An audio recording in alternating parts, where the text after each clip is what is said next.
Bonjour à tous, bienvenue dans l'autre direct. Aujourd'hui, nous sommes avec Pascal Blache.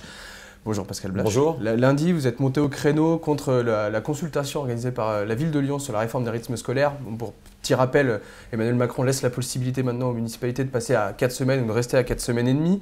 La ville de Lyon a fait une consultation, a demandé aux Lyonnais leur avis. Bon, vous critiquez ça, c'est quoi? C'est la démocratie participative s'arrête aux frontières du 6e arrondissement? Pas du tout. Je pense que l'idée d'une consultation était très importante. Parce que ces rythmes scolaires posent des questions à tous les niveaux depuis leur création. La ville de Lyon au départ, Gérard Collomb en particulier, n'était pas très favorable à cet nouvel aménagement, mais effectivement, il a bien fallu trouver un aménagement pour que ça se mette en place. Obligatoire. Aujourd'hui, on dit on fait une consultation, sauf que ce n'est pas une consultation, parce que moi je reçois le fait qu'on va faire une réunion publique de salle Victor Hugo dans le 6e arrondissement, je l'apprends. C'est ce soir, ce mercredi voilà. Soir. Je l'apprends par la bande, on va dire, puisqu'on me demande de trouver un gardien, je ne sais même pas pourquoi. On demande des chiffres qu'on n'a pas. Et moi, je ne vais pas dans une consultation où je n'ai pas d'éléments, je n'ai pas parlé avec les intervenants qui la font d'ailleurs, avec Guy Corazol, avec qui j'ai de bonnes relations en général. Je trouve que ça va trop vite, alors peut-être qu'il y a urgence de trouver des solutions. Ce que vous critiquez, c'est que c'est finalement un paravent alors que la décision est déjà prise. C'est ça que vous dites un peu? Oui, je pense que la décision est un peu prise. Bon, c'est quoi la décision? C'est on va rester à 4 jours et demi? Il faut qu'on soit honnête avec les gens. Ces rythmes scolaires sont, de la façon dont ils sont organisés aujourd'hui, de l'avis des pédopsychiatres et de tous les spécialistes de la petite enfance, globalement montrent que c'est pas la meilleure formule. Et notamment pour les tout petits en maternelle, où c'est trop lourd, il est plus favorable de faire 2 jours d'école, 1 jour de coupure, 2 jours d'école. Aujourd'hui, c'est installé. Maintenant, il y a des associations qui gèrent. Non, tout est installé. Donc maintenant, on consulte pour savoir s'il faut continuer cette formule ou pas continuer cette formule. Sauf que cette consultation, aujourd'hui, elle ne va pas nous amener à prendre une décision pour... Ce sera 2018. 2018, évidemment. Et, oui, et voilà, éventuellement. En 2018. Donc si vous voulez, ça fait un moment qu'on balade un peu... tout le monde de l'éducation. Moi, je trouve tous les enseignants que je croise, et pas que dans le 6e arrondissement, donc là, il n'y a pas de partout, sont tous assez défavorables à ce système-là. Les pédopsychiatres disent la même chose. Les parents, je sais pas, j'ai l'impression que les parents sont un peu dans ce cas de figure. Alors, est-ce qu'on fait une consultation pour dire qu'est-ce qu'on change? Ou est-ce qu'on fait une consultation pour dire, écoutez, on ne peut pas vraiment changer, on va continuer comme ça, et quel va en être l'impact? J'en sais rien. Vous voulez repasser à 4 jours? Moi, je veux juste qu'on mettre en place des rythmes scolaires qui soient adaptés à la vraie vie des enfants. Et c'est pas, il n'y a pas de dogme, il n'y a pas de politique, il n'y a rien là-dedans. Si la consultation montre qu'il faut continuer, continuons. Si la consultation montre qu'il ne faut pas continuer, arrêtons. Parce que certains pédopsychiatres disent aussi qu'en étalant, l'idée c'est de mettre sur 5 matinées les cours, on va dire, importants, l'enfant est plus à même de les apprendre, surtout le matin où visiblement c'est le moment où on apprend le mieux. Oui, en fait, certains pédopsychiatres disent c'est bien, ça fait des journées moins longues. Mais des journées moins longues, je veux bien, mais comme il faut après trouver un système de garde pour les enfants, des journées moins longues en termes de cours, mais en termes d'occupation du temps, ça revient au même. Enfin voilà, moi je ne suis pas un spécialiste de ce domaine. Je trouve que ça s'est toujours fait un peu comme ça, à marche forcée. La ville de Lyon n'est pas responsable à l'origine. On a l'occasion de faire une consultation qui permettrait de se sortir de ça. On a déjà bloqué les enseignants là-dessus. Maintenant, on se fiche un peu de la Qu'est-ce que vous aimeriez exactement? Quel type de consultation il faudrait? Pourquoi? Le type de consultation. Aujourd'hui, si vous voulez, moi, je reviens à mon sujet de la réunion de lundi. C'est pour ça que vous m'interrogez. Moi, je me retrouve à participer à une réunion de consultation. Je n'ai pas d'informations, pas de chiffres. Je ne sais pas qui sont les intervenants dans cette consultation. On me dit qu'il faut parler au début, mais je dis quoi? Je comprends pas. C'est la méthode. La méthode n'est pas bonne. Je n'avais pas les éléments. J'ai dit j'y vais pas, c'est tout. Bon, après, on verra bien ce qui en sort. Bon, cette consultation va durer maintenant un petit peu pour une réponse. On ne sait pas ce qui va se passer exactement à la métropole. Autre actualité, la majorité est restée, mais les têtes ont un peu changé à la tête de la métropole et de la ville de Lyon. Oui. Vous avez votre association Nouveau Cap Lyon Métropole, c'est ça? Oui. Vous allez faire une réunion bientôt. C'est un peu votre navire amiral pour les prochaines élections métropolitaines qui auront lieu 2020-2021, on ne sait pas trop. Qu'est-ce que vous voulez en faire exactement? J'ai créé cette association il y a un an et demi. Vous savez que moi, je viens du monde de l'entreprise, je suis toujours dedans et je suis élu.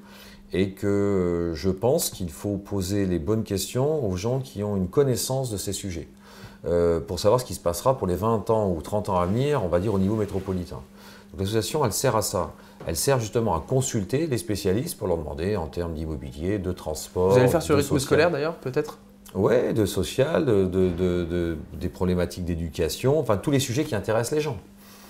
Voilà, donc et elle sert à ça, et à faire venir des spécialistes, des gens de la société civile, mais pas que des chefs d'entreprise. Hein. Pour la culture, on va parler de culture, on va parler de l'équilibre entre les investissements qu'il y a dans l'espace culturel des grands, voilà, métropolitain. Voilà, et lundi, on a une réunion, donc on avait reçu Christophe Barbier au mois de juin, qui nous avait parlé de politique, c'était passionnant. Et on recevra lundi prochain 2 jeunes qui ont écrit un livre qui s'appelle L'immobilier de demain. Ils sont jeunes, qui ont 25 et 30 ans, hein, et qui vont venir expliquer un peu comment les choses vont se passer. Donc, très important, l'immobilier, c'est 30% de la charge des ménages, 1/6 de la richesse mondiale des pays de l'OCDE, c'est sans doute un des sujets majeurs. Surtout dans une ville en tension comme Lyon. Voilà. Alors, une ville en tension, une ville à fort potentiel et une métropole à fort potentiel, hein, la métropole de Lyon. Quand je dis en tension, c'est en termes d'immobilier où l'offre est... Vous avez raison, il y a de la demande. Inférieure à la demande. Il y a de la demande. On croit toujours qu'il y a de la place de partout, mais je me rends compte que tous les immeubles tertiaires de la Part-Dieu sont vendus à des investisseurs, donc il n'y a pas tellement de place pour d'autres qui voudraient investir. Bon, enfin voilà, c'est un large sujet qui nécessite, et grâce à l'association, de se poser et de regarder où on en est et où on va aller pour les 20-30 ans qui viennent, sans prisme politique. On fait une petite coupure pour TLM, on dit au revoir aux téléspectateurs de TLM, on continue un peu pour parler du sujet. Si vous voulez suivre la suite, c'est sur Lyon Capital et sur le site internet de TLM. Merci. On continue sur Lyon Cap. Est-ce qu'aujourd'hui il y a des sujets en immobilier et des politiques menées par les villes de Lyon qui ne vous conviennent pas et qui seront aussi débattus peut-être lundi durant la réunion? Qui ne me conviennent pas. Ou des choses que vous trouvez un peu étonnantes ou qu'il faudrait changer? Bon, aujourd'hui, je ne suis pas dans ce mode de raisonnement. D'accord. Vous êtes plutôt inconstructif. Oui, et au-delà de ça, quel est l'état de la situation réelle, hein, et pas de la situation qu'on aimerait voir. L'état de la situation réelle, c'est que le prix et le coût de l'immobilier de particulier augmentent quasiment partout. Le PLUH était bossé, donc on sait à peu près ce qu'on peut faire. Bon, ça c'est en place. Et on se retrouve dans une situation où on doit se poser les bonnes questions. Et les bonnes questions, c'est quid du tertiaire, quid des bureaux, que va-t-on faire? Est-ce qu'il est utile de spécialiser la Part-Dieu en tertiaire et de le spécialiser, de vouloir que Saint-Exupéry soit de la logistique? Comment faire pour que les Lyonnais continuent d'habiter à Lyon aussi? Et comment faire pour loger les gens?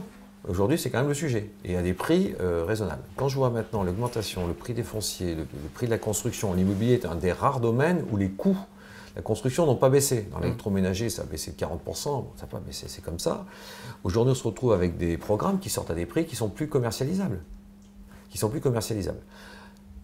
Je ne suis pas en train de dire c'est la faute de ce qui s'est fait. Je dis c'est un constat. Donc, comment on fait pour les 20 ans ou 30 ans qui viennent pour continuer à construire, pour pas qu'il y ait de blocage au niveau de la métropole, notamment au niveau des services où parfois il y a tellement de sujets que ça devient complexe et les acteurs économiques de l'immobilier s'en plaignent en disant mais on a le budget, on a le terrain, pourquoi ça avance pas? Bon voilà. Et quels sont tous ces sujets mis à plat, et pas uniquement par la volonté d'un élu à qui on pourrait prétendre de mauvaises intentions politiques, en disant non, attendez, on consulte tout le monde et on regarde quelles sont les solutions pour demain. Des élus de la majorité seront présents pour la réunion lundi? Non, il n'y a pas d'élus dans cette association. Cette association est réservée aux membres, là on l'a ouverte. Personne n'est interdit de venir, hein, on est dans un monde ouvert. Mais je ne tiens pas trop à ce qu'il y ait des élus qui viennent donner leur position. Moi, je ne donne pas ma position dans ces réunions. Je n'interviens pas. J'explique juste que c'est les nouveaux Cap Lyon Métropole. J'ai juste invité Michel Lefaou, puisque j'ai trouvé normal que le vice-président en charge de l'urbanisme de la métropole soit là pour participer. Très bien. Et bien donc c'est lundi, Lundi, à l'Odéon, c'est que sur invitation. Il faut répondre sur l'adresse NCLM puisque nous sommes déjà quasi complets. Très bien. Merci beaucoup Pascal Bach d'être venu dans notre direct. Merci, bonne journée. Merci à vous de nous avoir suivis. On se retrouve bientôt pour une nouvelle émission.